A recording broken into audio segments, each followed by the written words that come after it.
ಕಾಮದಷ್ಟು ವಿನಾಶಕಾರಿ ರೋಗವಿಲ್ಲ.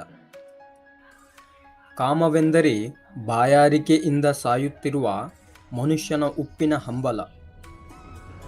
ಲೈಂಗಿಕ ಕ್ರಿಯೆಯು ನರಮಂಡಲವನ್ನು ಛಿದ್ರಗೊಳಿಸುತ್ತದೆ. ಕ್ರಿಯೆಯ ಸಮಯದಲ್ಲಿ ಇಡೀ ನರಮಂಡಲವು ಅಲುಗಾಡುತ್ತದೆ ಅಥವಾ ಕ್ಷೋಭೆಗೊಳಗಾಗುತ್ತದೆ. ಅಧಿಕ ಶಕ್ತಿಯ ನಷ್ಟವಿದೆ. ಸಂಯೋಗದ ಸಮಯದಲ್ಲಿ ಹೆಚ್ಚಿನ ಶಕ್ತಿಯು ವ್ಯರ್ಥವಾಗುತ್ತದೆ. ಆದರೆ ಕನಸಿನ ಸ್ಥಿತಿಯಲ್ಲಿ ಹೊರಸೂಸುವಿಕೆ ಸಂಭವಿಸಿದಾಗ ಅದು ಹಾಗಲ್ಲ.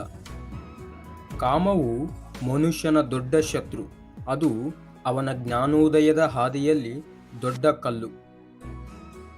ಪುರುಷರು ಯಾವಾಗಲೂ ಆರೋಗ್ಯದ ನಿಯಮಗಳನ್ನು ಅನುಸರಿಸುತ್ತಾರೆ ಮತ್ತು ಮುರಿಯದ ಬ್ರಹ್ಮಚಾರ್ಯವನ್ನು ಅನುಸರಿಸುತ್ತಾರೆ. ಅನುಸರಿಸುವ ಅಧ್ಯಾಯಗಳು ಅಗತ್ಯವಿಲ್ಲ, ಏಕೆಂದರೆ ಅಂತಹ ಪುರುಷರು ಯಾವುದೇ ದೈಹಿಕ ಅಥವಾ ಮಾನಸಿಕ ಅಸ್ವಸ್ಥತೆಯನ್ನು ಅನುಭವಿಸಲು ಸಾಧ್ಯವಿಲ್ಲ. ತನ್ನ ಲೈಂಗಿಕತೆಯನ್ನು ನಿಯಂತ್ರಿಸಬಹುದಾದ ಯಾವುದೇ ಮಗು ಪ್ರಶಸ್ತಿಯನ್ನು ಗೆಲ್ಲಬಹುದು. ಕುತೂಹಲವು ಮನಸ್ಸಿನ ಕಾಮವಾಗಿದೆ. ಲೈಂಗಿಕ ಪರಿವರ್ತನೆಯು ಒಬ್ಬನನ್ನು ಪ್ರತಿಭಾವಂತನ ಸ್ಥಿತಿಗೆ ಏರಿಸುತ್ತದೆ. ಲೈಂಗಿಕ ಚಟುವಟಿಕೆಯು ಬೌದ್ಧಿಕ ಪ್ರಯತ್ನಗಳಿಂದ ವಿಚಲಿತವಾಗುವವರೆಗೆ ಮಾತ್ರ ಹಾನಿಕರವಾಗಿದೆ.